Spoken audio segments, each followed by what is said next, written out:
Now we have a very special guest with us, Saurabh Mukherjea of Ambit Capital, the man who is known to predict the 2008 crisis. Saurabh, thank you so much for joining us this morning. Can you just tell us, looking at the setup, looking at the flow picture, just no sort of great positive commentary coming in from any big management. Do you think that FII flows which have been on the downside would, or rather on the outflow side, would continue to just, be sustainably seen some selling pressure? Look, I think what's made the situation very tricky for FII is that with Trump's election in America, for the first time in a long time, they have a US president who's promising a major fiscal stimulus. So until the Republican president-elect's first budget in February, I think most FIIs are saying, let's just relax on investing in emerging markets. Let's see what the new US president comes through with his promised fiscal spend. And in that sort of situation where FIIs anyway wanted to see what happens to the American growth recovery, which seems to be proceeding apace, in that context comes demonetization and slows down the Indian economy radically. So this double combination of growth improving in America, growth slowing in India, I think has made most FIIs realize that they're probably better off taking money out of the country than putting it in the country. And I suspect we'll be in this situation for at least another 3 months until this relative growth picture, America on the upswing, India on the downswing, until this relative growth picture clears up.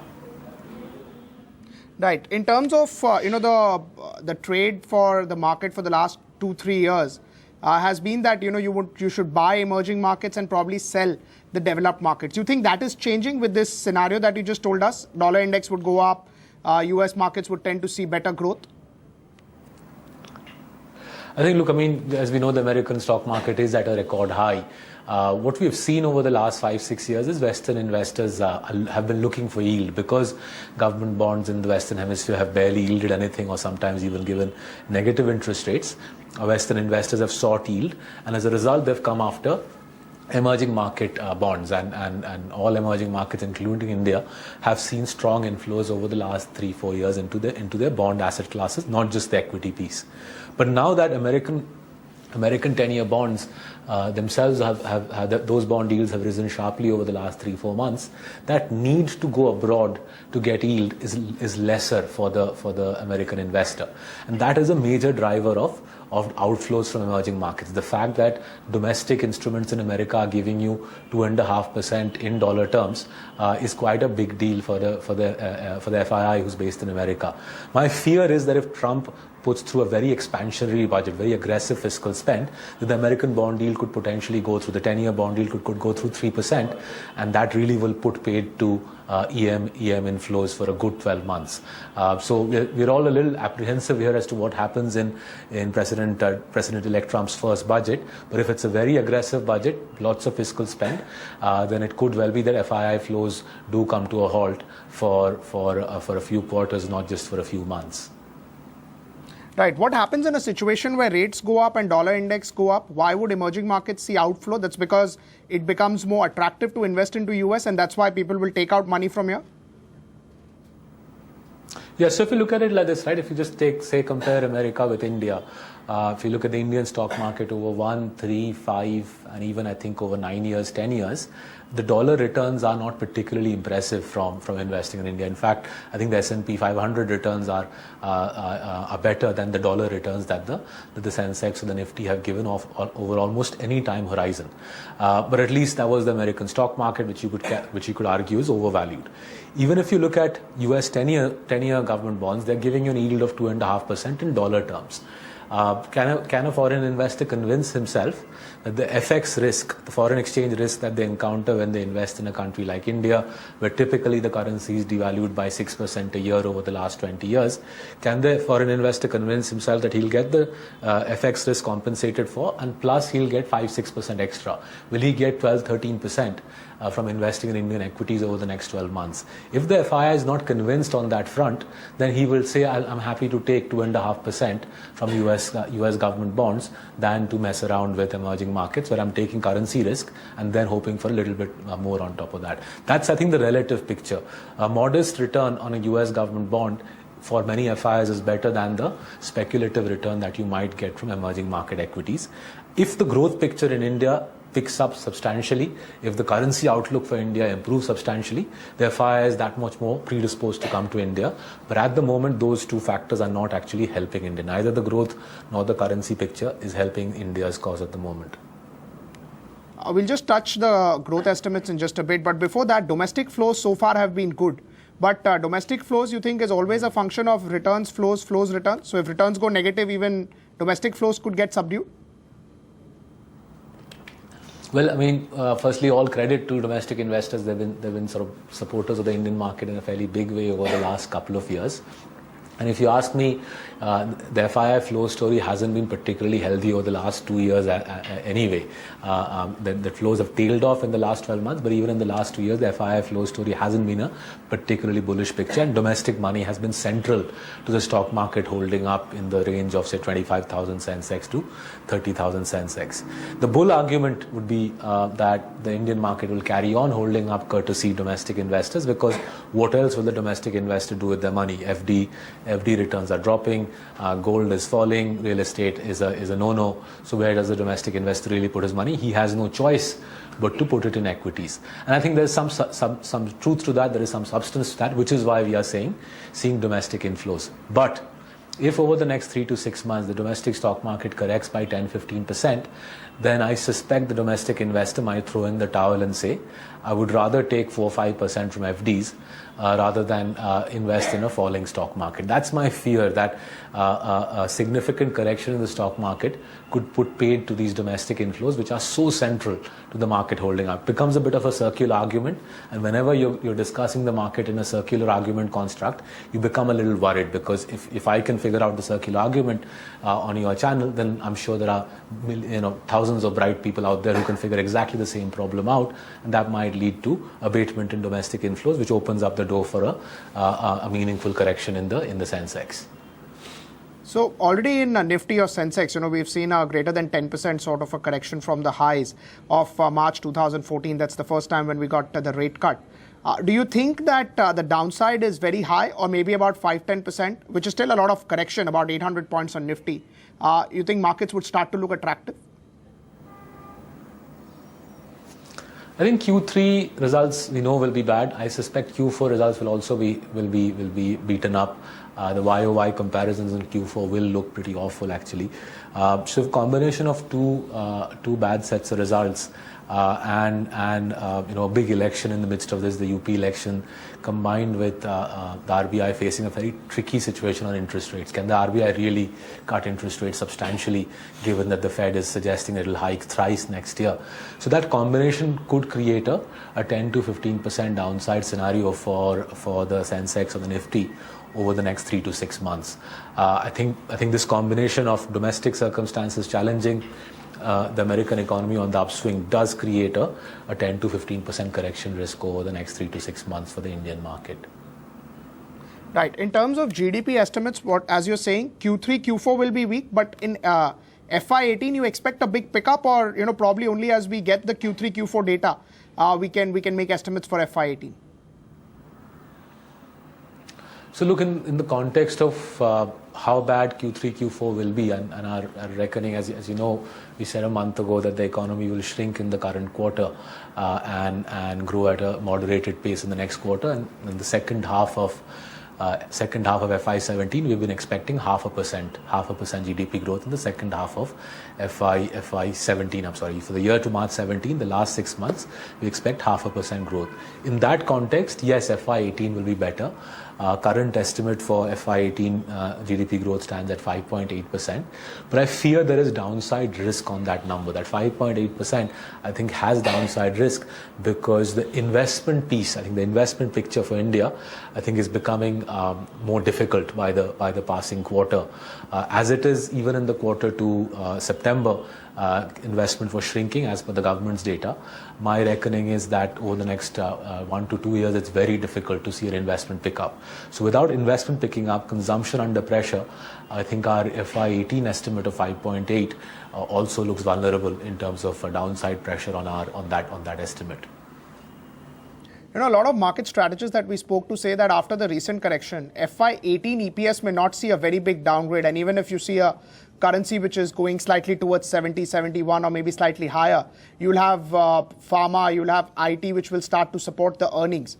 Do you believe that on FY18 basis, markets are looking cheap after correction?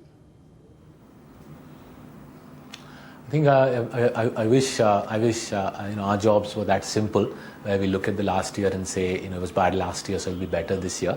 If our jobs were that simple, I would be a much happier place to work in the stock market would be.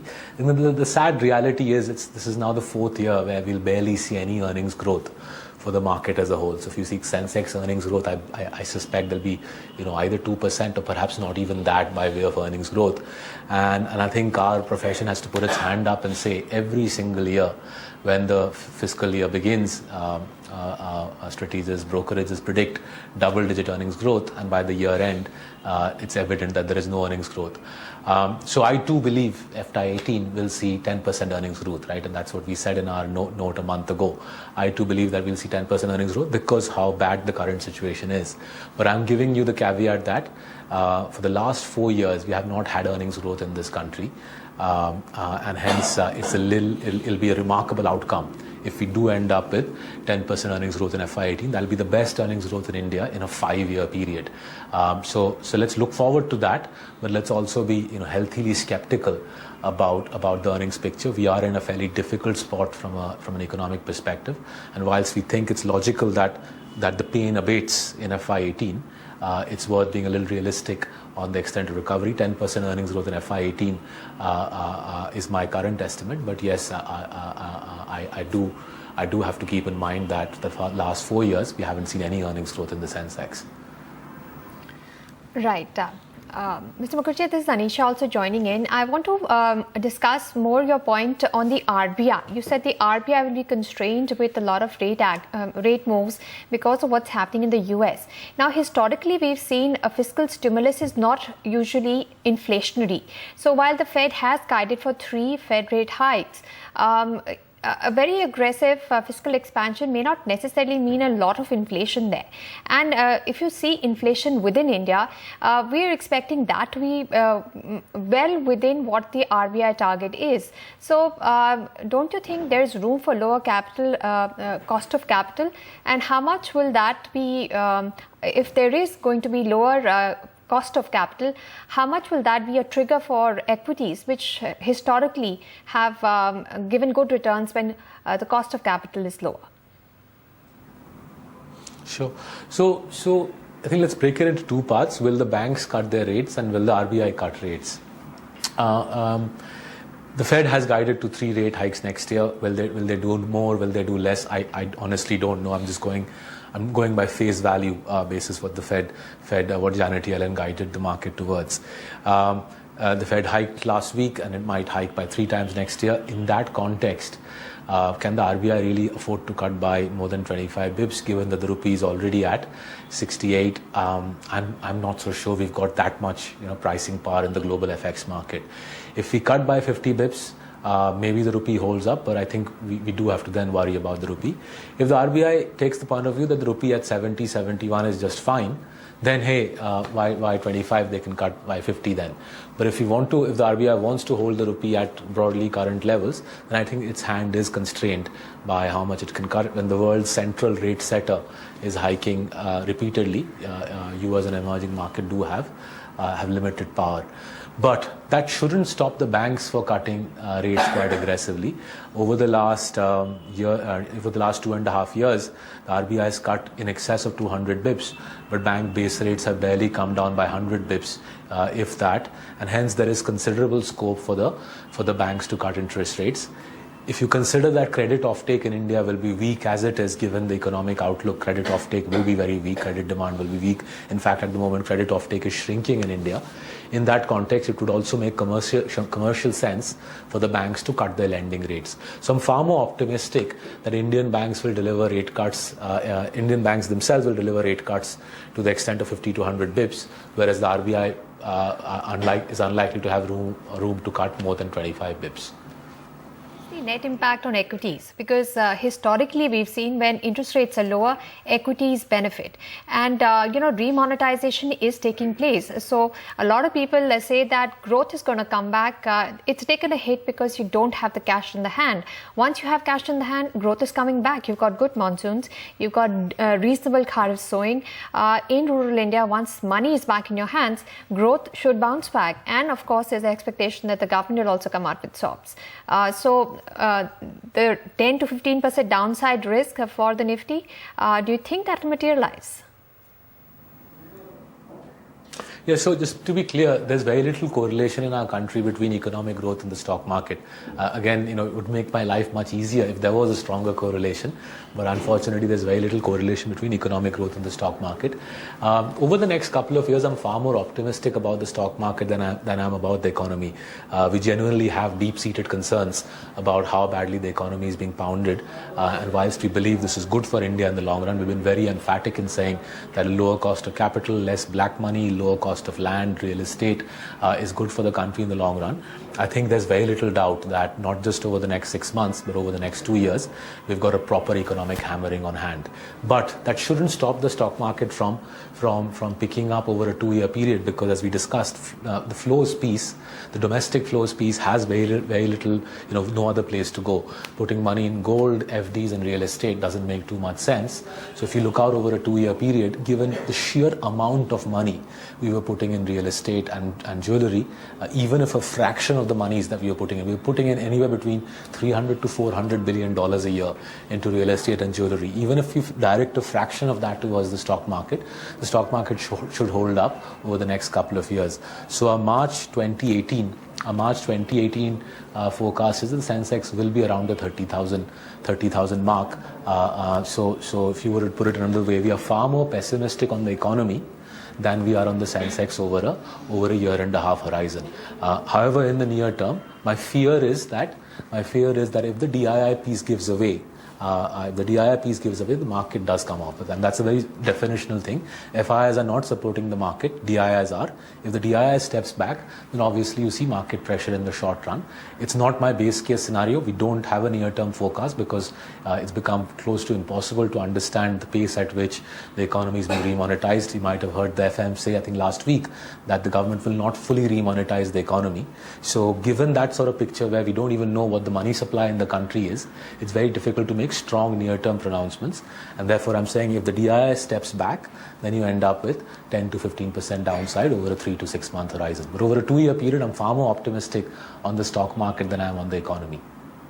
So can you explain over this 2-year period why you are not so optimistic for the economy?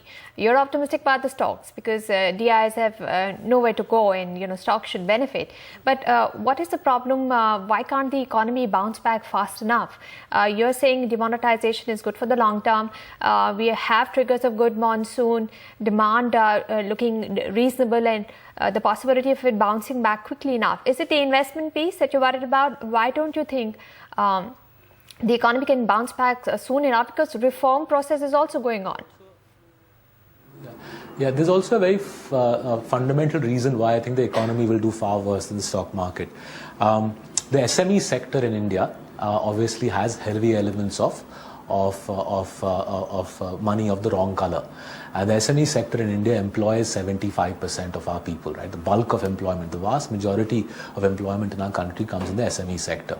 As is evident already and as will be increasingly evident in the coming quarters, large swathes of the SME sector will be rendered unviable as we move to a country which pays taxes, which pays minimum wages, which pays provident fund. And a lot of SMEs will decide that they simply don't have the viability to operate when they pay taxes properly, when they pay minimum wages and they pay provident fund. Their costs will go up anywhere between 20 to 40%, and they simply don't have the pricing power to pass those costs on to their customers. So as the SME sector shuts down in large numbers over the next couple of years, that creates a big jump in unemployment, which in turn depresses consumption. In parallel, when the SME sector is faced with such existential issues, they'll obviously pull back on their investment as well. If I'm running an SME and I can see my commercial viability challenged, I'm not really going to run out and build a factory.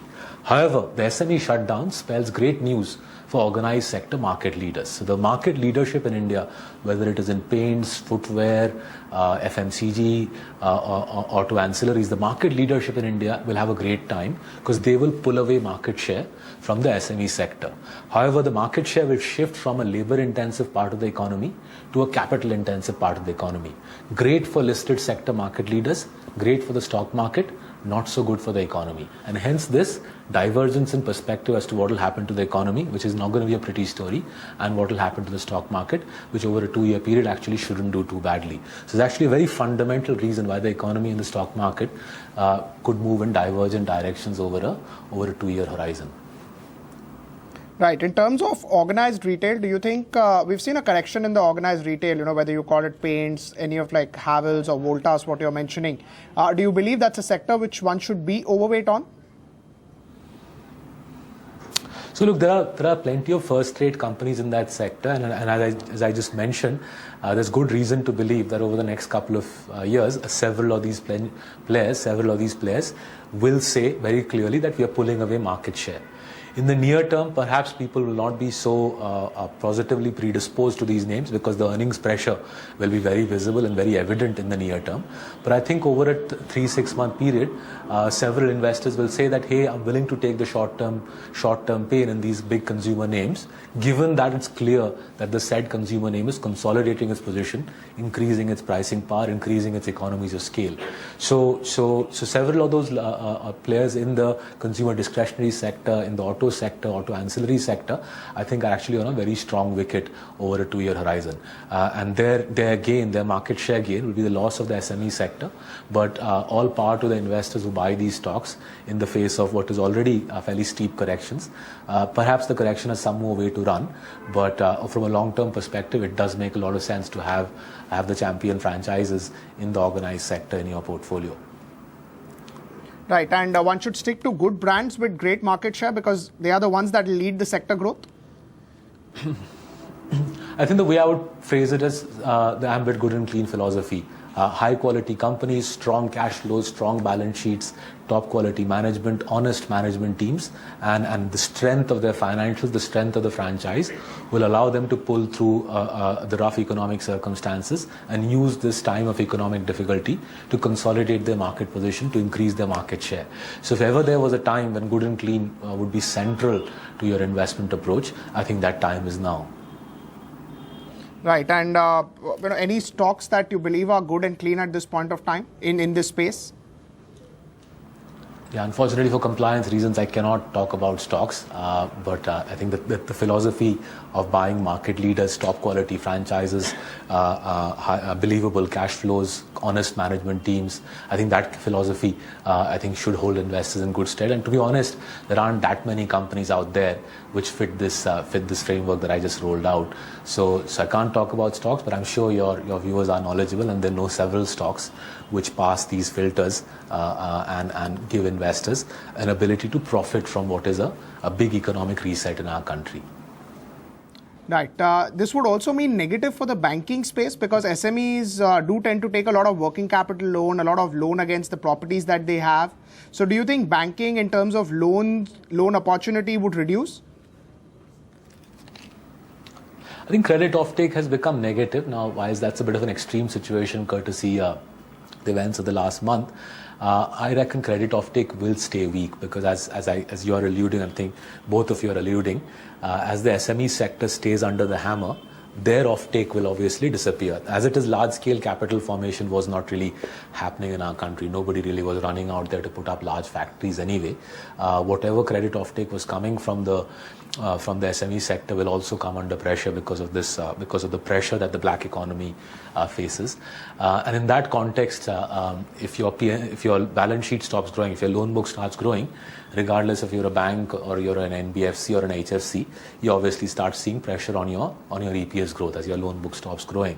I think the further challenge that comes towards lenders, whether they be banks or NBFCs or HFCs who have lent to SMEs whose cash flows are in number 2. If you've lent to small businesses whose cash flows are in black money, then that small business itself faces existential issues. So the last thing that they'll be able to do is repay your debt. And then if the collateral, which is say a factory or the SME owner's house or a warehouse, if that collateral is also losing value and is illiquid, then I think you've got a serious challenge on the SME loan books. I think for the Indian banking system, 16-17% odd of loans outstanding is in that SME sector, and something like I think 5% of banks' loans are to the NBFC and housing finance sector. That 20-22% of banking sector credit outstanding, I think does face a challenge in this climate of not just near-term demonetization, but that longer-term pressure on black money that the government is intent on creating. And I think we shouldn't doubt the NDA's resolve. They are very, very committed to hammering black money, and that does create challenges for businesses which were thriving on black money. Right. So, any of these NBFCs which may not be using black money, but of course, they are involved a lot in cash, especially the ones in rural markets. You think the downside over there it could still be quite wide and open? Again, I stress it's not just NBFCs. I think the overall lending piece to lending to small businesses, to small borrowers who are cash dependent, and often that cash is not declared to that taxman, I think that whole piece is very vulnerable. And regardless of whether you're an NBFC or a bank, you by definition you are geared 9:1, 10:1. So you've got a degree of fragility because of your gearing. And the other element which the NBFCs have is they're borrowing in the wholesale market, often short term, to lend to the retail sector, often long term. So their asset liabilities are mismatched, so to speak. So that vulnerability is always there. That's why the non-bank lending model is riskier than being a bank. And unfortunately, in these sorts of circumstances, those risks sometimes come home to roost. Right. Mr. Mukherjea, you said you expect the Sensex to be around 30,000 2 years from now. So there's definitely going to be at least some place to hide when it comes to sectors, some sectors that will outperform what the markets will be doing. What would you pick? Where would you see some outperformance? Which sectors do you think could do better than the rest? I think pharma is a natural sector. When we look at the Indian market, the sector with the strongest linkage to Western growth is actually not IT, nor is it metals. It's interestingly pharma. And we've got several pharma names, some of whom have actually come off a fair bit in the last 12 months. So you've got well-run pharma companies with strong cash flow, strong balance sheets. Several of them have big exposures to the US economy. So I think pharma is a natural sector which is somewhat demonetization proof.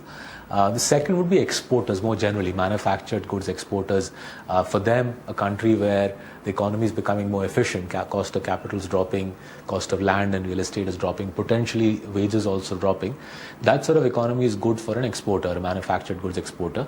Unfortunately, we don't have too many large manufactured goods exporters, but we do have a few auto names which have large export revenues in their P&L. So I would be looking at them as beneficiaries of demonetization. The third would be the FMCG sector. I know in the near term they've given fairly negative guidance because of the impact of demonetization, and all credit to them for being very candid about it.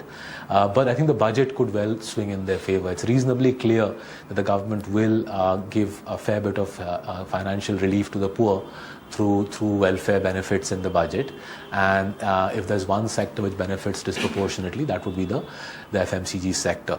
So those would be my three sort of thematic storm shelters. And the other point which I think Pankaj was making is I look for first-rate franchises. If I had to take a more sector-agnostic point of view, I would look for the sector leader. I would look for believable financial statements, high-quality, honest management teams, and the ability to gain market share over the next couple of years if I wanted to take a more sector-agnostic view. Right. Mr. Mukherjea, I want to understand your bullishness for pharmaceutical stocks, because at this point in time there seems to be a lot of fear. The news flow is so negative. The US FDA is not letting up. There is a Department of Justice probe on price rigging. So you've got scrutiny from the US FDA. Your generic pricing is under pressure. Yes, it's demonetization proof, but the pharmaceutical companies, the leading names, have a large exposure to the US, and these issues repeatedly come back to haunt them. Take Sun Pharma. They've got observations, they give replies, and more observations. They can't seem to resolve some of those niggling issues. So where is this? Don't you think there's a risk to these pharmaceutical stocks, or do you think they've corrected so much that the downside is limited? Sure. Let me take this question and then I'll run to my next meeting. I think you're making a very good point that the FDA regulatory risk, honestly, I don't think we in Ambit can pretend we've got some divine insight as to how much more downside there is in terms of the FDA's pounding of the Indian pharma industry. That being said, the fact that we are 2 years into this cleanup by the FDA, cleanup of the way Indian pharma companies go about doing the manufacturing, and now the new front which has opened up, which is the DOJ investigation into price rigging. The fact that we've got so many fires burning on the regulatory front gives me a degree of confidence that the worst of this issue is behind us. The Indian pharma companies are clearly awake and alive to this cultural sort of shock that has been given to them, that look, if you're making drugs for American consumers, you better clean up your act. And in that context, given the quality of the management teams in these companies, and given that there is really no place to hide if they really want to continue running their businesses, they better get their act together. I'm reasonably confident that they can pull it off. So the regulatory risks are real. To a large extent, they're reflected in the share prices, and to an even greater extent, I'm fairly confident that the pharma companies are up for the challenge of cleaning up their act and being FDA compliant.